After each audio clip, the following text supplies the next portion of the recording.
चलिए आज की वीडियो में आप सभी का बहुत बहुत स्वागत है। जैसा कि अभी भौतिक विज्ञान फिजिक्स का पेपर हुआ है क्लास 12th का 2024-25 का, तो इसके आंसर की हम लेके आए हैं हमारे यूट्यूब चैनल पर अपना टॉपर पर। तो देखिए इसके क्वेश्चन आंसर्स, हम एक एक क्वेश्चन के आपको सॉल्यूशन आंसर्स वगैरह सभी इसमें बताएंगे, पूरे पेपर का एनालिसिस करके क्या। तो पहला क्वेश्चन है आपके, एक कूलाम के दो बिंदु धनावेश वायु में परस्पर 1 मीटर दूर स्थित हैं, आवेशों के मध्य कार्यरत प्रतिकर्षण विद्युत बल का मान क्या होगा। तो इसमें आपका आंसर आएगा ब वाला ऑप्शन, 9 × 10⁹ न्यूटन इसका आंसर रहेगा करेक्ट। ठीक है, तो जिसने भी ये आंसर पे टिक किया है उसका आंसर बिल्कुल सही है क्या। तो सेकंड क्वेश्चन देखिए, निम्न में से ध्रुवीय अणु है, तो ऑक्सीजन, हाइड्रोजन, H2O और CO2, ये आपके एग्जाम्पल दे रखे हैं। तो इसमें आंसर आएगा आपके H2O क्या है, इसका बिल्कुल करेक्ट आंसर है क्या। ठीक है, H2O क्या है, एक ध्रुवीय अणु है क्या। अगला क्वेश्चन है, विद्युत वाहक बल का SI मात्रक क्या होता है। तो विद्युत वाहक बल का SI मात्रक होता है आपके वोल्ट। ठीक है, ये इसका करेक्ट आंसर है।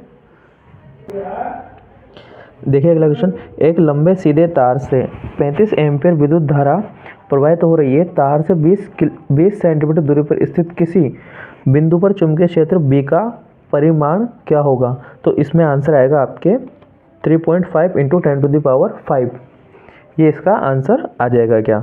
अगला क्वेश्चन है, विद्युत शक्ति का सूत्र है। तो इसमें आपको देखिए P बराबर IR दे रखा है, P बराबर IR² दे रखा है, P बराबर I²R है और P बराबर V/R है। तो इसमें आपका आंसर आ जाएगा स वाला, P = I²R आ जाएगा इसमें आंसर, बिल्कुल करेक्ट। अगला क्वेश्चन है आपके, एक संपूर्ण चक्र में प्रत्यावर्ती धारा का औसत मान होगा, कितना होता है। ठीक है, तो इसमें आपके आंसर है D 0। ठीक है भाई, प्रत्यावर्ती धारा में औसत मान कितना रहता है, एक संपूर्ण चक्र में 0 रहता है क्या। अगला क्वेश्चन है आपके ये वाला, जो इसमें का मान कितना होगा, 1/√μ0ε0 का मान होता है। तो इसका मान होता है आपके ये वाला 3 × 10⁸ मीटर पर सेकेंड। नेक्स्ट क्वेश्चन है आपका, यदि वायु के सापेक्ष कांच का अपवर्तनांक 3/2 हो तो कांच के सापेक्ष वायु का अपवर्तनांक होगा। भाई इसका अपवर्तनांक इसका है, तो इसको अपन क्या कर देंगे डायरेक्ट, सॉरी ऑप्शन नहीं दिख रहा आपको, इसको, तो इसमें आंसर आएगा आपके 2/3, ए वाला इज द करेक्ट आंसर रहेगा आपके। ठीक है, तो यहाँ तक आपके 8 क्वेश्चन कंप्लीट हो गए। अब 9वां क्वेश्चन देखिए, इसमें उस उत्तर लेंस की क्षमता क्या होगी जिसकी फोकस दूरी 40 सेंटीमीटर है। तो इसको सॉल्व करने पे आपके आंसर आया होगा +2.5 D डायोप्टर, ये इसका करेक्ट आंसर है। जिसने इस पे टिक किया उसका बिल्कुल एकदम करेक्ट आंसर है। फ्रिंज चौड़ाई का सूत्र है, तो फ्रिंज चौड़ाई का सूत्र होता है आपके β = λD/D, ये इसका फॉर्मूला है गया। अगला है आपके फोटोन की ऊर्जा सूत्र है। तो फोटोन की ऊर्जा सूत्र में आपके लास्ट वाला एग्जांपल देख, ये ऑप्शन इसमें hc/λ इसका करेक्ट आंसर है। जिसने डी वाला किया उसका बिल्कुल एकदम फिक्स मार्क्स मिल जाएंगे इसमें। अगला क्वेश्चन देखिए, क्वेश्चन नंबर 12, सीजियम धातु के लिए निरोधी विभव का मान 0.34 V है, तो उच्चतम गतिज ऊर्जा का मान क्या होगा। तो इसमें उच्चतम गतिज ऊर्जा का मान होगा, इसमें ए वाला इज द करेक्ट है, 0.34 eV इसका करेक्ट आंसर रहेगा क्या। अगला क्वेश्चन है आपके, संघट्ट प्रांचल के न्यूनतम मान के लिए प्रकीर्णन कोण का मान क्या होगा। तो प्रकीर्णन कोण का मान होता है आपके 180 डिग्री। ठीक है, 180 डिग्री इसका करेक्ट आंसर रहेगा। अगला क्वेश्चन है, हाइड्रोजन परमाणु में अंतरम इलेक्ट्रॉन कक्षा की त्रिज्या 5.3 × 10⁻11 मीटर है, तो द्वितीय कक्षा की त्रिज्या होगी। तो आपकी द्वितीय इसकी त्रिज्या आएगी 2.12 × 10⁻10 मीटर, ये इसका करेक्ट आंसर है। सोल्व करके देखना आप, जिसका ये आंसर आया बिल्कुल करेक्ट है। अगला क्वेश्चन आ रहा है आपके, दो नाभिकों की द्रव्यमान संख्या 3 व 81 है, 3 और 81 है, तो इनकी त्रिज्याओं का अनुपात है। तो इनकी त्रिज्याओं का अनुपात रहेगा आपके, सी इज द करेक्ट आंसर, 1:3, मतलब कि 3:1 इनका रहेगा। निम्न में से दाता अशुद्धि है, तो देखिए निम्न में से आपको एल दे रखा है, एस दे रखा है, बी दे रखा है, IN दे रखा है क्या। तो इनमें से आपके अशुद्धि है, दाता अशुद्धि है, AS, आर्सेनिक इज द आपके इम्प्योर आ जाएगा, दोनों इम्प्योर हो जाएगा क्या। तो पहला वाला क्वेश्चन के आपके जितने भी 16 क्वेश्चन थे इनके हमने करेक्ट आंसर आपको बता दिए हैं। अब आपके क्वेश्चन नंबर 2 है फिल इन द ब्लैंक्स है 10 क्वेश्चन, इनको अपन देखते हैं कि रिक्त स्थानों की पूर्ति कीजिए। तो पहला क्वेश्चन है आपके समरूप बाह्य विद्युत क्षेत्र में स्थित विद्युत द्विध्रुव पर कार्यरत बल आघूर्ण की दिशा विद्युत क्षेत्र के विद्युत द्विध्रुव आघूर्णों के दोनों के क्या होती है, समांतर होती है। क्या होंगे, हमेशा ये समांतर होती है। तो समांतर इसमें लिखना है, जिसने समांतर लिखा उसमें कोई दिक्कत नहीं है, उसके फुल मार्क्स इसमें मिल जाएगा क्या। ताप बढ़ने पर चालक की प्रतिरोधकता का मान भी क्या होगा, बढ़ता है हमेशा। तो यहाँ लिखना बढ़ता है। अगला क्वेश्चन है धारा मापी को वोल्टमीटर में रूपांतरित करने के लिए, धारा मापी को वोल्टमीटर में रूपांतरित करने के लिए उच्च प्रतिरोध को धारा मापी कुंडली के किस क्रम में जोड़ा जाता है। तो इसको किस क्रम में जोड़ा जाएगा, श्रेणी क्रम में जोड़ा जाएगा, श्रेणी क्रम, ठीक है, श्रेणी क्रम संयोजन में जोड़ा जाता है इसको। अगला क्वेश्चन है आपके अनुचुंबकीय पदार्थ के लिए चुंबकीय प्रवृत्ति का मान अल्प होता है एवं अल्प होता है। तो इसका मान यहाँ पे आएगा धनात्मक एवं क्या होता है, अल्प। हमेशा इसका मान पॉजिटिव रहेगा और क्या आएगा, इसका मान धनात्मक व अल्प मतलब कि कम होगा। एक पूर्ण चक्र में किसी प्रेरक को आपूर्त माध्य शक्ति होती है, शून्य होती है। कितनी होती है यहाँ पे, शून्य मतलब कि 0 होती है क्या।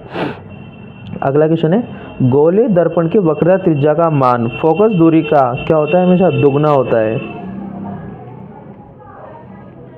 या दुगनी होती है, या दुगना होता है, ठीक है। गोले दर्पण की वक्रता त्रिज्या का मान फोकस दूरी का हमेशा दुगना या दुगनी होती है क्या। अगला क्वेश्चन है आपके 2 पाई कालांतर के तुल्य पथांतर होता है, क्या होता है, लैम्डा के पथांतर होता है। तो ये या इसको आप लिख सकते हो लैम्डा, लैम्डा होता है क्या। इलेक्ट्रॉन की उच्चतम गतिज ऊर्जा आपतित विकिरण की आवर्ती पर निर्भर नहीं करती है। किस पर निर्भर नहीं करती है, ये इसकी आवर्ती पर बिल्कुल भी निर्भर नहीं करेगी क्या। तो ये थे आपके 8 क्वेश्चन हो चुके हैं। अगला क्वेश्चन देखते हैं हम। नाभिक के चारों ओर किसी कक्षा में घूमते हुए इलेक्ट्रॉन की कुल ऊर्जा सदैव ऋणात्मक होती है। कैसी होती है, हमेशा नेगेटिव होती है। अगला क्वेश्चन है ताप बढ़ने पर अर्धचालक की चालकता बढ़ती है। क्या बढ़ती है, हमेशा यहाँ पे चालकता बढ़ती है क्या। तो ये आपके फिल इन द ब्लैंक्स भी यहाँ पे कंप्लीट होते हैं। अब अपन को देखना है अति लघुतात्मक प्रश्न या वेरी शॉर्ट आंसर क्वेश्चन अपन को यहाँ पे देखने हैं क्या। देखिए विलगित ऋणावेश के कारण समविभव पृष्ठ को चित्र द्वारा प्रदर्शित है। तो इसका चित्र आपको इस वाले टॉपिक में आपके बुक या नोट्स में भी आपको मिल जाएगा। यहाँ चित्र बनाना संभव नहीं है अभी हमारे पास। देखिए सेकंड क्वेश्चन ओम के नियम को प्रदर्शित करने के लिए वी आई के मध्य आलेख खींचिए। तो इस वाले में भी क्या करना है, आपको एक बना के फॉर्मेशन एक सीधी रेखा खींच देनी है, जिसमें आपका ये वाला कंप्लीट हो जाएगा। अगला देखिए आप, जब प्रकाश विरल से सघन माध्यम में गति करता है तो उसकी चाल में कमी क्यों आती है क्या। तो इसके आंसर में लिखना है कि भाई जब प्रकाश विरल से सघन माध्यम में गति करता है तो उसकी चाल कम इस कारण से हो जाती है क्योंकि माध्यम का घनत्व क्या हो जाता है, ज़्यादा होता है। और ऐसा इसलिए होता है क्योंकि प्रकाश किसी माध्यम में गति करते समय वह उन परमाणु से टकराता है जिनसे माध्यम बना होता है। तो ये कारण आपको इसमें लिखना है क्या, ठीक है। अब अगला क्वेश्चन है आपके आइंस्टीन का प्रकाश विद्युत समीकरण लिखिए। तो देखिए इसका आंसर में आपको समीकरण में लिखनी है कि आपके ये होता है y equals minus H V equals to five plus K. ये इसकी आइंस्टीन की प्रकाश समीकरण है क्या, विद्युत समीकरण है। हाइड्रोजन परमाणु की निम्नतम अवस्था में कुल ऊर्जा -13.6 eV है। इस अवस्था में इलेक्ट्रॉन की गतिज ऊर्जा कितनी होती है। तो हाइड्रोजन परमाणु की निम्नतम अवस्था में इलेक्ट्रॉन की गतिज ऊर्जा होगी आपके पास 13.6 इलेक्ट्रॉन वोल्ट ईवी होती है। तो यहाँ पे आप लिख सकते हो 13.6 ईवी पॉजिटिव में, ठीक है। ये इसकी गतिज ऊर्जा हो जाएगी क्या। अगला क्वेश्चन है आपके द्रव्यमान शक्ति की परिभाषा लिखिए। डिफाइन मास डिफेक्ट, तो इसकी परिभाषा ये होती है कि जब प्रोटॉन और न्यूट्रॉन को मिलाकर नाभिक बनाया जाता है तो उस नाभिक का द्रव्यमान प्रोटॉन और न्यूट्रॉन के द्रव्यमान के योग के हमेशा क्या होता है, कम होता है। और इस द्रव्यमान में जो अंतर को अपन क्या बोलते हैं, द्रव्यमान क्षति बोलते हैं। जो द्रव्यमान की हानि हुई उसी को अपन क्या, एक कमी बोल देंगे। चुंबकत्व के लिए गाउस का नियम लिखिए। तो चुंबकत्व के लिए गाउस का नियम ये बताता है हमें कि भाई किसी भी बंद सतह से गुजरने वाला कुल चुंबकीय फ्लक्स हमेशा क्या होता है, शून्य होता है। ठीक है, तो ये गाउस के नियम के अकॉर्डिंग रहता है। इसका मतलब ये है कि किसी बंद पृष्ठ जितनी चुंबकीय क्षेत्र रेखाएं बाहर निकलती हैं उतनी ही उसमें क्या करती हैं, प्रवेश करती हैं। इसलिए नेट क्षेत्र रेखाओं की संख्या क्या हो जाती है, शून्य हो जाती है। गाउस का नियम है। फैराडे का विद्युत चुम्बकीय प्रेरण का नियम लिखिए।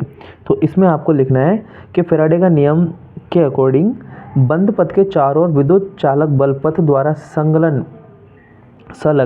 संलग्न चुंबकीय प्रवाह के परिवर्तन की समय दर के ऋणात्मक के बराबर होता है। ये क्या, फैराडे का विद्युत चुम्बकीय प्रेरण का नियम है। और इस नियम में आप चाहो तो कुछ और भी लिख सकते हो, जैसे कि मतलब एक्स्ट्रा चीज, कुंडली में पैदा होने वाला प्रेरित विद्युत बल फ्लक्स में बदलाव की दर के अनुपात में होता है।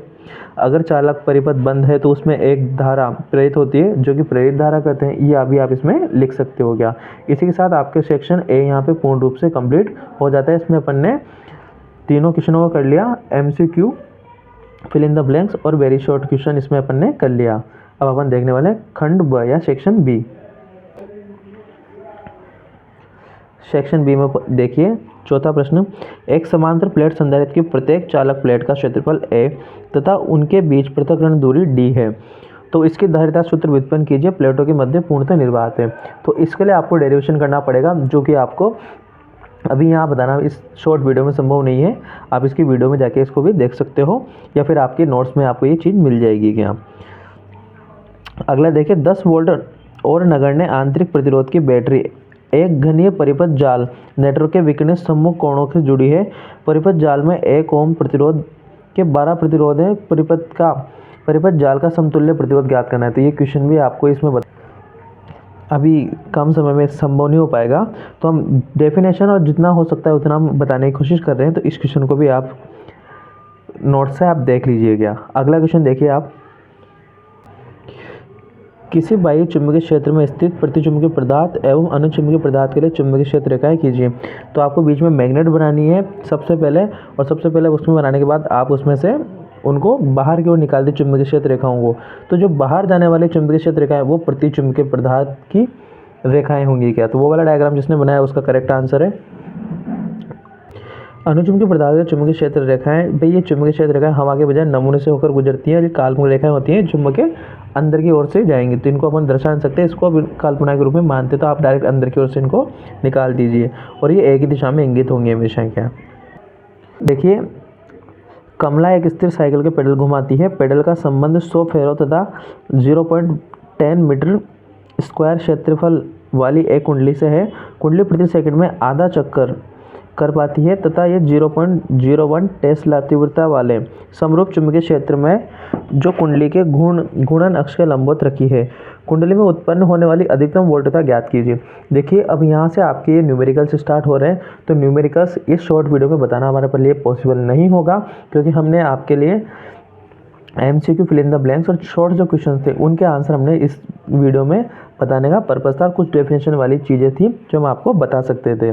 इतने करने बैठेंगे तो ये वीडियो काफ़ी लंबी हो जाएगी, इसलिए जितने भी क्वेश्चन न्यूमेरिकल्स होते हैं और डेरिवेशन होते हैं उनको आप आपकी बुक से ही चेक कर लीजिए। ठीक है, तो जितने क्वेश्चन हैं हम उनको स्किप करते हुए जाएंगे, बाकी जहाँ डेफिनेशन आएगी हम आपको डेफिनेशन बता देंगे। तो इस क्वेश्चन को भी आप करके देख लीजिए, किया होगा आपने, आप एक बार नोट से इसको रिमाइंड कर लीजिएगा। अगला क्वेश्चन है आपका, परिनालिका में संचित चुंबकीय ऊर्जा का व्यंजन। परिनालिका चुंबकीय क्षेत्र B, क्षेत्रफल A, लंबाई L के पदों में ज्ञात कीजिए। तो इसके लिए भी आपको छोटा सा डेरिवेशन करना होगा क्या।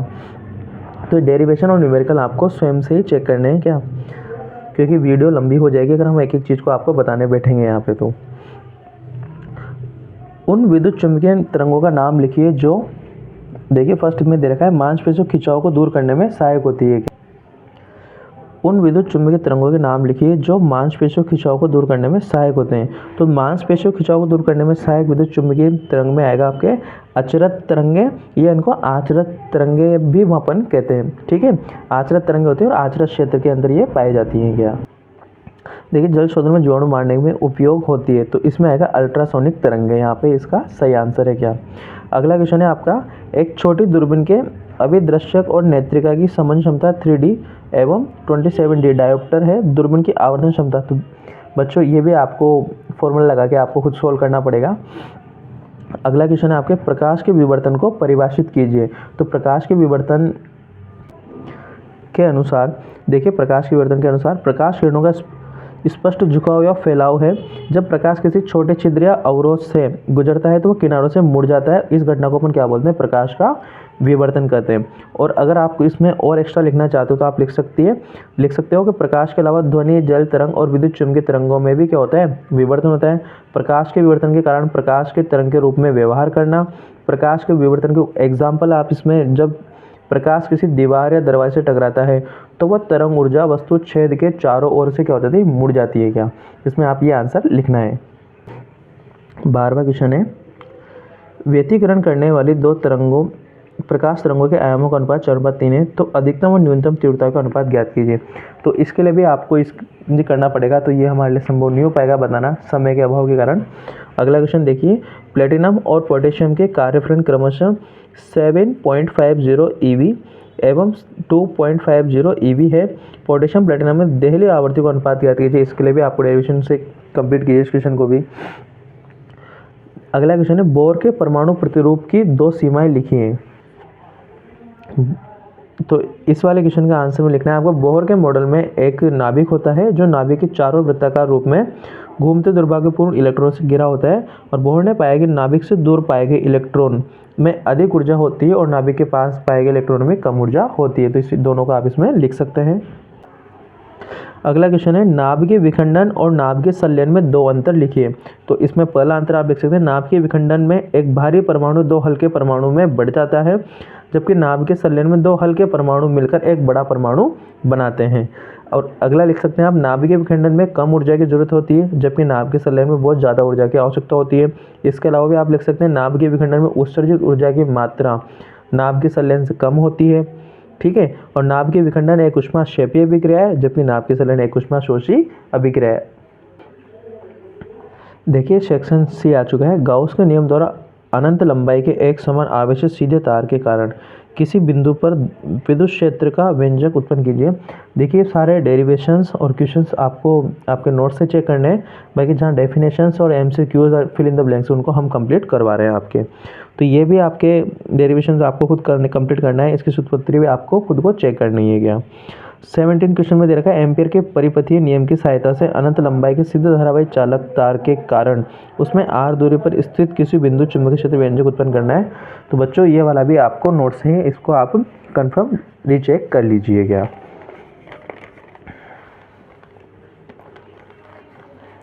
देखिए 18वां क्वेश्चन है आपके, एक अर्ध तरंग दिष्ट कार्य की कार्यविधि समझाइए। तो ये वाले क्वेश्चंस भी आप नोट से चेक कर लीजिए, पीएन संधि वाला भी आप नोट से चेक करोगे। फेजर आरेख बनाकर उसकी सहायता श्रेणीक्रम LCR परिपथ कालांतर व्यंजक प्राप्त करना, ये भी बच्चों आप उनसे कंप्लीट करोगे। आगामी सारे क्वेश्चन आपको नोट से ही चेक कंप्लीट करने हैं या फिर बुक से आप इनको सोल्यूशन देख सकते हैं क्या। तो इस वीडियो में इतना ही, हमने आपका संपूर्ण पेपर का एक एनालिसिस शॉर्ट वीडियो में कंप्लीट कर लिया है। आपके सारे MCQ fill in the blanks हमने बिल्कुल करेक्ट आंसर्स आपको बताए हैं। तो इस वीडियो में इतना ही, तब तक के लिए धन्यवाद। आपका प्यार इस चैनल पर हमेशा बनाए रखिए।